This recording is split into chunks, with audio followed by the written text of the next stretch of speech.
मित्रों नमस्कार। अभी आप देख रहे होंगे कि ट्रंप ने भारत के ऊपर जो 25% का टैक्स लगाया हुआ है, इसकी चर्चाएं बड़ी ज़ोरों पर हैं। और भारत के इकोनॉमिस्ट जो हैं बिके हुए, वो भारत के लिए एक संकट की घड़ी बता रहे हैं। और भारत का विपक्ष बड़े उसमें गुणगान कर रहा है कि अच्छी दोस्ती निभाई ट्रंप ने। तो भारत के विपक्ष का तो खैर अब विपक्ष है या भारत का विरोधी है, ये कुछ समझ में अब नहीं आ रहा है। नेगेटिव स्थिति यहाँ पर लगातार बन रही है। अब यदि हम बात करें कि भारत के ऊपर इस टैरिफ का क्या असर पड़ेगा, तो पहले तो मैं आपको यह बतला दूं कि ये भारत देश है और यहाँ के लोग हनुमान जी के भक्त हैं। और हनुमान जी के बारे में आपको ये पता होना चाहिए कि उनके अंदर छुपी हुई शक्तियाँ थीं। जब तक उनको जगाया ना जाए तब तक हनुमान जी भी काम नहीं कर पाए। तो वही यहाँ पर होता है कि इन भारत में जो भारतवासी हैं, इनको जगाना पड़ता है।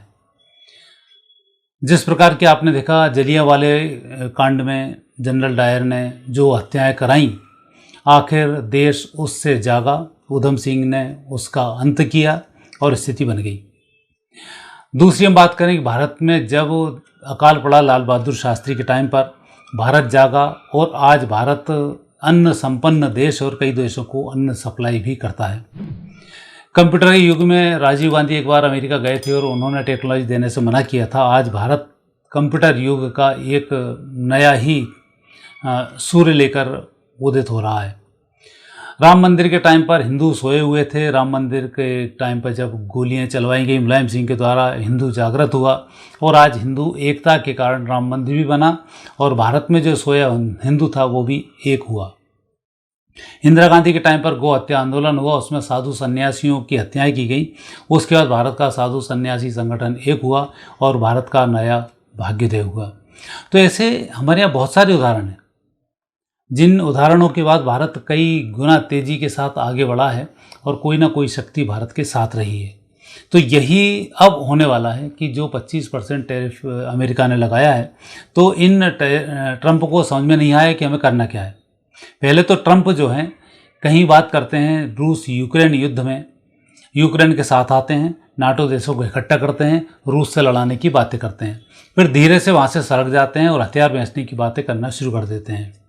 चुनाव से पहले कहते हैं मैं रूस और यूक्रेन का युद्ध रुकवा दूंगा, तो वहाँ मात खा जाते हैं।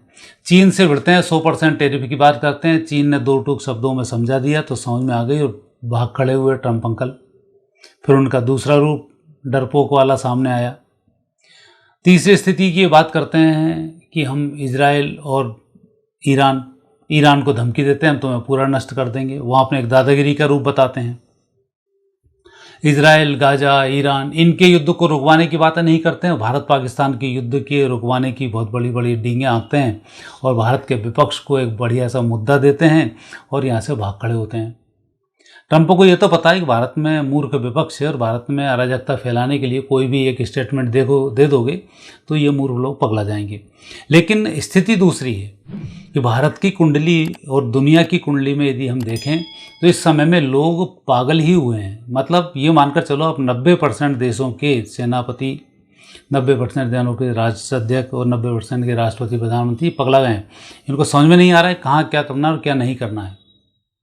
जब प्रकृति काम करना शुरू करती है तब इस प्रकार की घटनाएं घटती हैं और उस समय में कुछ भी समझ में नहीं आता है, उल जलूल निर्णय करने लग जाते हैं। जैसे एक पैंट टी शर्ट पहन के एक व्यक्ति आया, राष्ट्रपति बना यूक्रेन का, बढ़िया युवा मुगालते में आए कि हमारा युवा राष्ट्रपति बनने वाला है और हम बहुत अच्छा मिलेगा, और वो पैंट टी शर्ट वाले ने यूक्रेन की लुटिया डुबो दी।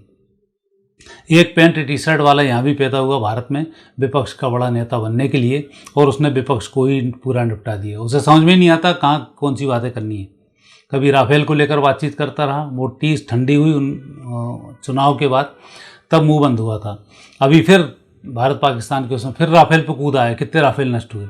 मतलब राफेल के पीछे पड़ा हुआ, वो सुई उसकी वहाँ अटकी हुई है तो सरक ही नहीं पा रही है, उस राफेल के पीछे पड़ गया। चीन भारत के खिलाफ जाना चाहता है कि भारत में राफेल अनसक्सेस हो जाए, उसकी बात करके वो दुनिया में अपने हवाई जहाज़ों को प्रमोट करे, अपने युद्ध अस्त्रों को प्रमोट करे। तो उसमें उसकी बड़ी उत्सुकता थी कि राफेल कैसे नष्ट हुए। तो उसने विपक्ष को मुद्दा दिया, विपक्ष ने ज़ोर शोर से उठाया और अंत में धूल चाटनी पड़ी, ये स्थिति बन गई। तो भारत की जो कुंडली है, इस कुंडली में ऐसे ग्रह योग हैं कि जब जब भारत को सताया जाएगा तब तब भारत नए रूप से उभर के सामने आएगा। और हम हजारों वर्षों से सताए जा रहे हैं। मुगलों ने पीटा, मंदिरों को तोड़ा, हमारे धर्म शास्त्रों को नुकसान पहुंचाया, आज हम वापस वहीं आकर खड़े हुए हैं। राम मंदिर तोड़ दिया, उससे भी भव्य राम मंदिर अब आपके सामने आया। भारत की संस्कृति पर कई प्रकार के लोगों ने आरोप प्रत्यारोप लगाए, आज पूरी दुनिया में भारतीय संस्कृति ने अपना डंका बजा दिया। अंग्रेज़ों ने नाना प्रकार के हमारे उद्योग धंधों को नष्ट करने की योजनाएं बनाई, आज उद्योग धंधे के रूप में भारत नंबर 1 की स्थिति में है। तो इस प्रकार से जो अभी अमेरिका ने टैक्स लगाया है, इस यदि कुंडली को देखते हैं तो ट्रंप और अमेरिका की कुंडली में ट्रंप जो हैं अभी उनके लिए एक पनौती बने हुए हैं। अमेरिका की कुंडली में अभी हम देखते हैं तो इस समय में अमेरिका की कुंडली में नवंबर 2024 से अप्रैल 2027 तक राहु में गुरु की अंतर्दशा चल रही है। और राहु में गुरु का अंतर चलना और गुरु का भी अतिचारी होना, ये संकेत है कि बहुत तेज़ी के साथ अमेरिका की अर्थव्यवस्था को निपटा देगा और अमेरिका के अंदर बहुत सारे गृह युद्धों को दर्शा देगा। और यही कारण है कि अब वहाँ पर भूकंप, जल, अग्नि, प्रलय भी होने वाली है। अभी मैंने एक संकेत दिया था कि एक समुद्र के अंदर तेजी के साथ भूकंप उठेगा और वो नेगेटिव स्थिति बनाएगा। तो अभी आपने देखा कि रूस, जापान और इसमें जो भूकंप आया वो आपकी परिणति है। लेकिन ये एक बड़ा छोटा सा स्वरूप है। अब अगला स्वरूप आएगा तो उसकी शुरुआत चीन और अमेरिका से होगी। जो विध्वंस होगा वो इन 2 देशों में ज़्यादा होगा, तो उससे अमेरिका अब परेशान होगा। आर्थिक स्थिति अमेरिका की बहुत बिगड़ी हुई है। और ट्रंप की यदि हम कुंडली को लेते हैं तो ट्रंप जी की कुंडली में सितंबर 24 से मई 27 तक शुक्र की अंतर्दशा है, गुरु की महादशा में। यहाँ भी गुरु अतिचारी हैं और ट्रंप के जो शुक्र हैं ये 12वें स्थान पर जेल के कारक शुक्र के, शनि के साथ बैठे हुए हैं। अब ये स्थिति भी ट्रंप की ठीक नहीं है। तो मानसिक रूप से राइट ब्रेन को कंट्रोल करने वाला द्वादश स्थान होता है और राइट ब्रेन ही कई प्रकार के निर्णयों को लेता है जो अच्छे और बुरे होते हैं। तो ऐसे समय में सिर्फ घबरा कर ये सोचेंगे मैंने बहुत बड़ा काम किया है, पूरी दुनिया को मैं कंट्रोल कर सकता हूँ, ये अहंकार अंदर आएगा और उस अहंकार के बल पर जो निर्णय लेंगे उस निर्णय पर ये सब निर्णय इनके उल्टे पड़ते चले जाएंगे। जैसा भी मैंने आपको गिनाया कि कितने निर्णय उनके उल्टे पड़ चुके हैं। और वहीं अभी ताइवान की स्थिति भी जो हो रही है उसमें भी यही स्थिति रही। चीन चाहता है कि अमेरिका को मूर्ख बना के उसको उलझाते रहो और उसमें ट्रंप उनके लिए बहुत बढ़िया सहायक सिद्ध हो रहा है। जैसे यहाँ हमारा विपक्ष चीन के हाथों में बढ़िया खेलता है और चीन के लिए सहायक सिद्ध होता है, वैसे ही ट्रंप भी चीन के लिए अच्छा सहायक सिद्ध हो रहा है। चीन अमेरिका को युद्ध के मोर्चे पर उलझाना चाहता है। 8-10 जगह अमेरिका उलझा तो फिर वो ताइवान पर हमला करेगा, क्योंकि गीदड़ है, गीदड़ यही काम करता है उलझाने का। अब ऐसी स्थिति में जो टैरिफ लगाया है, भारत के पास कुछ व्यवस्थाएं हैं और भारत की 2026 की कुंडली भी बताती है कि 2026 की जो वर्ष कुंडली बन रही है उसमें मुंथा का जो योगदान है बहुत बड़ा है कि भारत के साथ छोटे छोटे बहुत से देश जुड़ जाएंगे और इनमें भारत अपने व्यापार को कई गुना बढ़ा लेगा।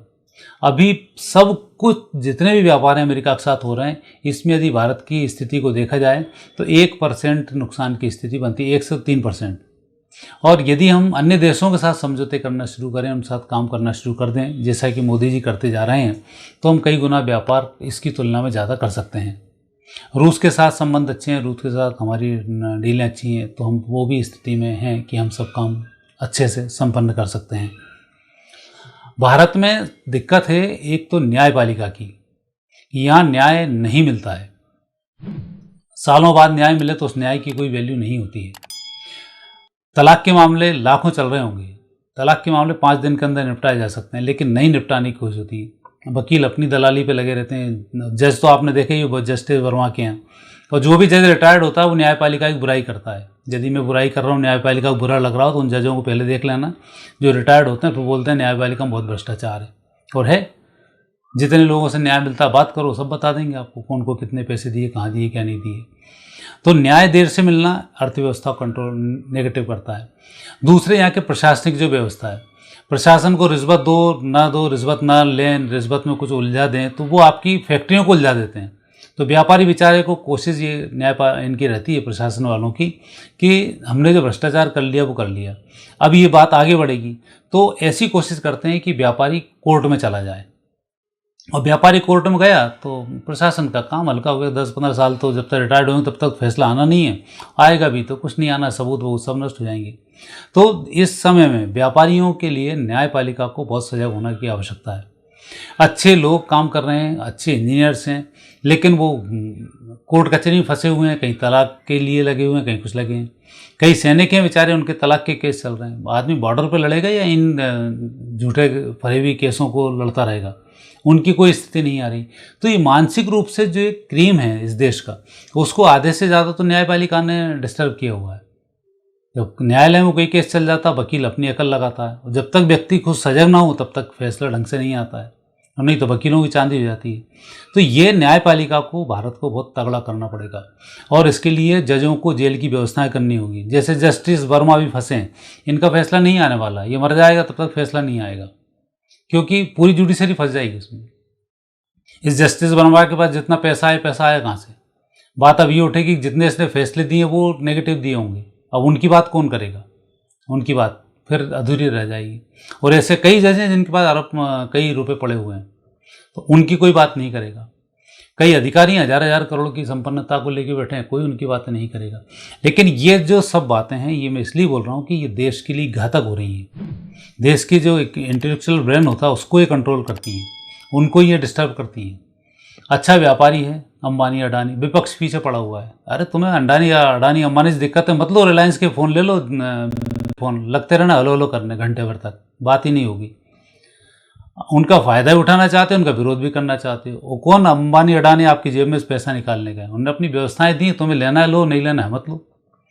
तो इस तरह से हमारे व्यापारी हैं, व्यापार के बिना तरक्की निश्चित नहीं होती है, ये मानकर चलें आप। और विपक्ष का काम है कि भारत के व्यापार को तोड़ दिया जाए, ताकि भारत चीन के ऊपर आश्रित हो जाए और चीन से उनको पैसे मिलते रहें। ये विपक्ष का पूरा हिसाब किताब है। तो यहाँ पर व्यापारियों को प्रोटेक्शन देने की बहुत आवश्यकता है, और यही व्यापारी लोग भारत का भला करेंगे। और मैं कहूँ ना कहूँ, लेकिन भारत की स्थिति अब ऐसी ही बनने वाली है कि इस तरीके के जो टैरिफ ट्रंप ने लगाए हैं, इसका जवाब 1-2 महीने के अंदर आ जाएगा, और सितंबर के बाद भारत की अर्थव्यवस्था में फिर तेज़ी से सुधार होगा, और इनके जो टैरिफ लगे हुए हैं धरे के धरे रह जाएंगे। और भारत की चाहे टेक्सटाइल इंडस्ट्री हो, चाहे कुछ हो, अभी जो दिख रही है घाटे में जाएगी, नहीं जाने वाली है। फिर कई देशों से और नए करार होंगे, और स्थिति में बहुत तेज़ी से सुधार होगा। और फरवरी 26 से भारत की अर्थव्यवस्था में तेज़ी से सुधार आना शुरू होगा। मैंने तो अभी भारत की कुंडली बनाई, 2026 भारत के लिए कैसा होगा। पूरी दुनिया की इकोनॉमिक गड्ढे में जाएगी और भारत की इकोनॉमिक ऊपर बढ़ेगी। ये भारत के संकेत हैं जो कुदरत भारत को देने वाली है, और जब कुदरत कुछ देना शुरू करती है तो कोई उसको रोक नहीं पाता है। बस इतना है कि आप कुदरत के फल को ज़्यादा से ज़्यादा कैसे ले सकें। मैंने इसलिए उसकी बात की कि भारत की जुडिशरी को बहुत टाइट करने की आवश्यकता है, न्याय व्यवस्था बहुत तेज़ी से होनी चाहिए। दूसरी, यहाँ के जो जितने अधिकारी हैं इन पर नकेल बहुत तेज़ी के साथ कसनी चाहिए, और जितने नेताओं के बच्चे जो ऊटपटांग काम कर रहे हैं, ये नेता जो भ्रष्टाचारी में लगे हुए हैं, इन पर बहुत तेज़ी के साथ अंकुश लगाना चाहिए। तो देश की अर्थव्यवस्था को जल्दी बढ़ने से कोई नहीं रोक सकता। अन्यथा गृहयुक्त तो हैं, वो तो अपने हिसाब से धीमे धीमे काम कर ही रहे हैं और कर ही डालेंगे वो, लेकिन तेज़ी से काम करने के लिए इन चीज़ों पर नकेल लगाएंगे और लाभ मिलेगा। नहीं तो भारत का भाग्योदय तो होना है, उसमें कोई संकेत नहीं है। आने वाली सदी भारत की सदी है, सनातन की सदी है, और इस प्रकार के टैरिफों का कोई असर यहाँ पर नहीं होने वाला है। तो मित्रों, यह था मेरा एक आपके लिए वीडियो, जो मंगल सैम ने टैरिफ लगाकर भारत को डराने धमकाने की कोशिश की, उसके लिए कि हमारे गृहयोग क्या बोलते हैं कि हम इसमें कहाँ असफल होंगे, कहाँ सफल होंगे, और ये हमारी तरक्की को रोकने में किस प्रकार से बाधक हो सकता है, और हमारी तरक्की क्यों नहीं रुकेगी, उसके भी मैंने आपको कारण बताए। आगे फिर नए विषय के साथ आपसे भेंट होगी। आगे दीजिए, नमस्कार।